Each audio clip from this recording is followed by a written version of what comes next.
Opa, tudo bem? Eu sou o Luiz Camargo e seja muito bem-vindo. Então vamos lá. Em 15 de novembro de 1889, o Brasil sofreu um golpe militar. Só que muito diferente da intervenção de 1964, o golpe chamado República Federativa do Brasil não teve apoio popular. Na época, o nosso imperador Dom Pedro II era aclamado de norte a sul. Seu governo tinha mais de 90% de aprovação do povo. E não é por menos, nosso monarca era uma pessoa extraordinária. Um erudito que falava mais de 17 idiomas. Respeitado no mundo inteiro. Era cristão, conservador e zeloso com a máquina pública. Dom Pedro II fomentou um governo moderno de sistema parlamentarista, em que partidos liberais e conservadores se revezavam no poder através do voto popular. A democracia funcionava de verdade, sem centralização de poder. Tínhamos um chefe de Estado que dava vazão aos interesses da população e, como resultado, o Brasil crescia em desenvolvimento econômico e humano. No Brasil imperial, podíamos afirmar de verdade que éramos um país capitalista, pois tínhamos uma economia de livre mercado com a mínima interferência governamental. O Estado era enxuto, possuíamos apenas 14 tipos de impostos. O Brasil era a quarta maior economia do mundo, com inflação de apenas 1,8% ao ano. A média de crescimento econômico anual era de mais de 8%. A nossa moeda possuía o mesmo valor que o dólar. Tínhamos a segunda mais importante marinha do mundo. O salário dos professores do ensino fundamental equivalia a mais ou menos a R$8.000 nos dias de hoje.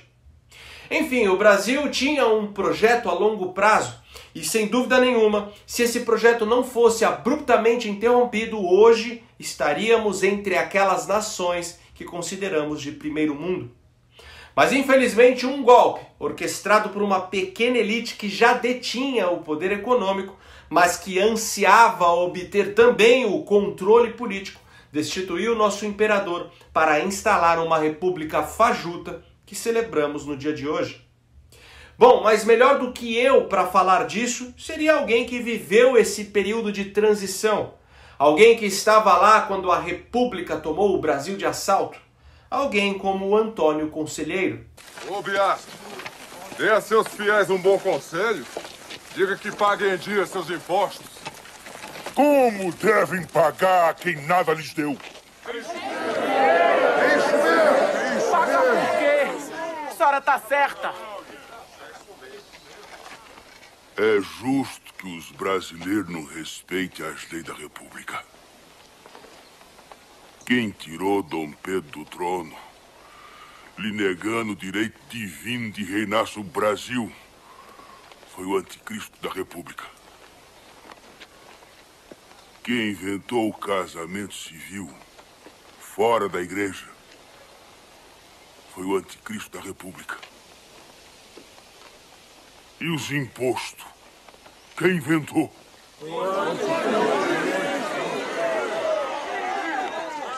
O anticristo da República. O OMC não ouviu o que disse o bom conselheiro? Jogue fora essa tábua, homem. Jogar, mas vai ser a lei.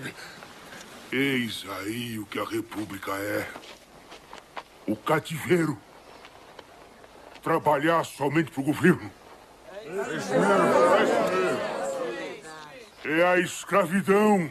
O processo de golpe que originou a República começou com a abolição da escravatura, quando os pertencentes de uma pequena elite perderam sua mão de obra gratuita e ainda foram obrigados a pagar indenizações para os ex-escravos.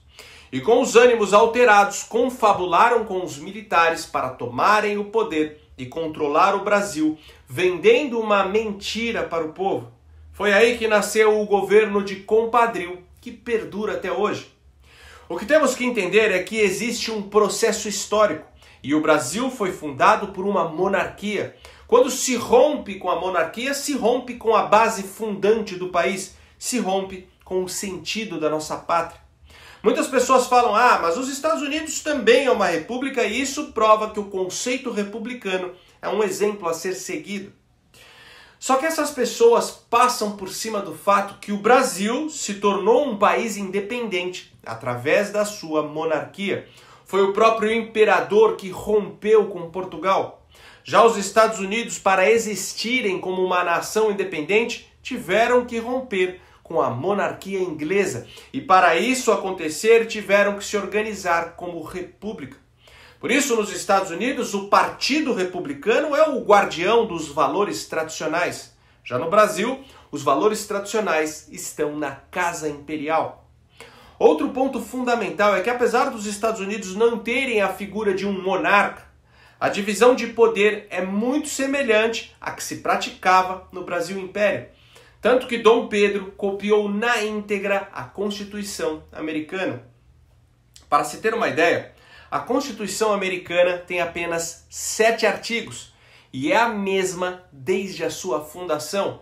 Hoje, a nossa Constituição atual possui 250 artigos e uma infinidade de emendas. A Constituição americana, copiada no Brasil Imperial, parte da premissa que o poder emana do cidadão e se solidifica no Estado. Enquanto a nossa Constituição de 88, o poder emana do Estado e este, por sua vez, distribui o poder na forma de direitos para o cidadão. Em outras palavras, ficamos subservientes a um Estado gigantesco, oneroso e intervencionista, exatamente como Antônio Conselheiro falou. Trabalhamos para sustentar o governo. Bom, o fato é que a República nasceu através de um golpe. E um golpe gera um governo ilegítimo. Só que a ilegitimidade não se sustenta. Tudo que é ilegítimo gera caos e instabilidade. Um ambiente ilegítimo abre espaço para toda e qualquer prática destituída de valor moral. Um sistema ilegítimo não encontra meios eficazes por onde se possa reivindicar ordem. E sem ordem não existe a possibilidade de progresso.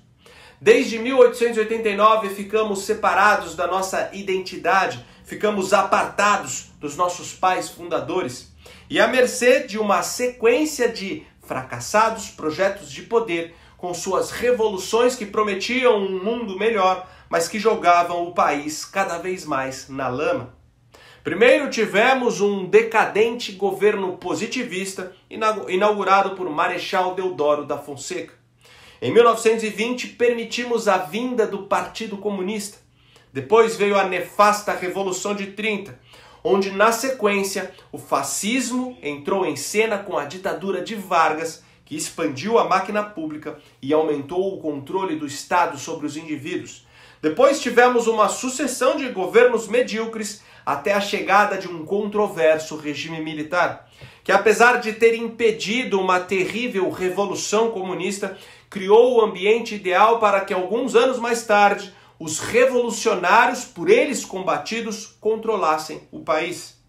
Em 1988, fomos presenteados com uma Constituição socialista, completamente ineficiente e complicada. E assim a nação se tornou um Frankenstein sem identidade histórica e que de 2002 a 2014 foi dilapidada por um projeto criminoso de governo comandado por um cachaceiro analfabeto. Mas a grande verdade é que por mais de 100 anos vivemos em uma democracia de mentira, com o governo controlando a economia com rédeas curtas e promovendo um capitalismo de pura aparência, onde bandidos travestidos de empresários fazem conluios inescrupulosos com bandidos travestidos de políticos. Eu lembro que nos anos 90 teve o referendo para que o povo escolhesse o sistema de governo do país. O presidencialismo ganhou e a monarquia, se não me falha a memória, não atingiu nem 15% dos votos. E apesar de ser uma criança na época, eu lembro que todo mundo achava que a monarquia era um retrocesso, um tipo de volta à Idade Média. E na verdade não é nada disso. Os países monárquicos têm um alto desenvolvimento econômico e humano. Basta olhar para o Reino Unido, para a Bélgica, Holanda, Dinamarca, Espanha, Noruega, Suécia, Japão e o Canadá. Temos que entender que em uma monarquia parlamentarista, o rei é o protetor de todas as tradições em que a nação foi erigida. Ele representa os valores e os anseios da população, assim como sua unidade em torno da coroa. Não só isso, o monarca, no caso, é a peça fundamental para fazer a democracia funcionar de verdade, pois a coroa assume a função de um quarto poder. Como sabemos, o Estado Democrático de Direito é formado por 3 poderes. Só que em uma monarquia parlamentarista teríamos, além do judiciário, do legislativo e do executivo na figura do primeiro-ministro, teríamos também o rei como poder moderador. Esse quarto poder não permitiria que fossem instaladas medidas que não estivessem de acordo com os alicerces tradicionais da nação. A liberdade individual, a propriedade privada, a família tradicional e os nossos valores cristãos jamais seriam ameaçados. Hoje, para se ter uma ideia, a propriedade privada não é nem mais uma garantia pétrea. A nossa Constituição de 88, no seu artigo 5º, diz que a propriedade deve atender uma função social, ou seja, ela é privada até segunda ordem. O Estado pode desapropriar sua casa ou seu terreno se enxergar nele uma necessidade pública. E não tem nada mais socialista que isso. Tanto que os movimentos sem teto organizam as invasões de propriedades ancorados nesse artigo da Constituição.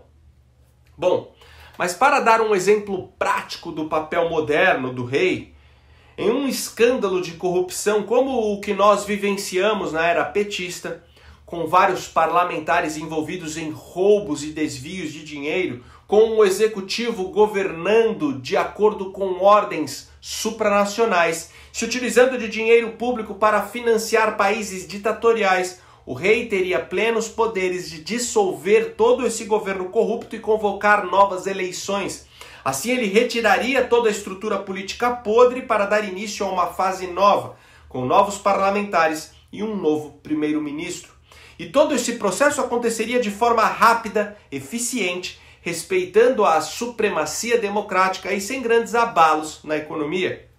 Como o rei é um agente apartidário, ele fica acima de tudo. E se por acaso precisar dissolver o parlamento por causa de corrupção, ele o fará em benefício do povo e não para atender interesses de determinados partidos políticos, pois a principal função do poder moderador é justamente prezar para que o sistema não se desvirtue dos interesses dos cidadãos. O rei é o reflexo do povo, e o povo brasileiro é maciçamente conservador e cristão, exatamente como se posiciona a Casa Imperial Brasileira até os dias de hoje. Mas para encerrar, sinceramente eu não saberia dizer, e nem tenho o conhecimento político suficiente para afirmar que a grande solução para o país estaria na volta da monarquia. A bem da verdade é que já se passaram 132 anos e creio que o Império Brasileiro se dissipou nas brumas do tempo. E uma das premissas da cosmovisão conservadora é operar a partir da realidade, e não através de um futuro hipotético como os revolucionários, e muito menos operar tentando introduzir no presente um passado já superado, como fazem os reacionários. A nossa realidade hoje é essa república e é através dela que devemos operar.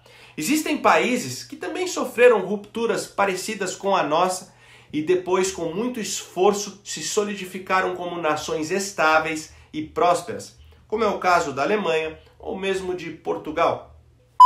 Pessoal, a única forma de não sermos manipulados, a única forma de começarmos a mudar esse país de verdade é através da busca incessante por conhecimento. Somente um povo com discernimento pode ser senhor da própria história. Não adianta nada se revoltar, fazer manifestações e esperar que a mudança venha através daqueles que estão nos corredores do poder. A mudança começa quando nos dispomos a entender a realidade que nos cerca.